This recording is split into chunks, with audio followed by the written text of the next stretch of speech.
Bank खात्यात पैसे दिसत आहेत, पण ते खरंच वाढत आहेत का? आपल्यापैकी बरेच जण असे करतात. बँक खात्यात पैसे ठेवतात, सेव्हिंग्स अकाउंटला पैसे ठेवतात, पण त्या पैशांची खरंच वाढ होते का हे तपासत सुद्धा नाहीत. अलीकडेच एक व्यक्ती माझ्याकडे फायनान्शियल गायडन्ससाठी आलेलं आहे आणि जवळपास 10 लाख रुपये 10 वर्ष हे सेव्हिंग्स अकाउंटला पडून होते. रक्कम ही दिसायला तशीच होती, पण महागाईमुळे त्याचं मूल्य हे कमी झालेलं होतं. यातनं एक लेसन आपल्याला मिळतं. पैसे सुरक्षित ठेवणे आणि पैसे वाढवणे या दोन्ही वेगवेगळ्या गोष्टी आहेत. सेव्हिंग्स अकाउंट हे इमर्जन्सी फंड किंवा शॉर्ट टर्म रिक्वायरमेंटसाठी असलेल्या फंडसाठी ठीक आहे, पण जे लॉंग टर्म गोल्स आहेत त्याचं फंडिंग सेव्हिंग्स अकाउंटला ठेवून उपयोग नाही. या विषयात आपण समजून घेणार आहोत की महागाई, इन्फ्लेशन तुमच्या पैशांची किंमत ही कशी कमी करते.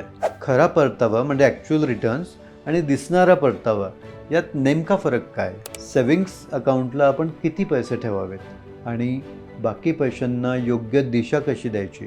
कारण पैसा दिसायला सुरक्षित असणं महत्त्वाचं नाही आहे, तर तो भविष्यासाठी सक्षम असणं महत्त्वाचं आहे. फक्त पैसे साठवू नका, त्याला योग्य उद्देश द्या, त्याला गोल ओरिएंटेशनने इन्व्हेस्ट करा. तुमचा पैसा खरंच वाढतोय का हे जाणून घेण्यासाठी स्ट्रॅटेजिक वेल्थ म्हणजे आमच्यासोबत फ्री कन्सल्टेशन बुक करा.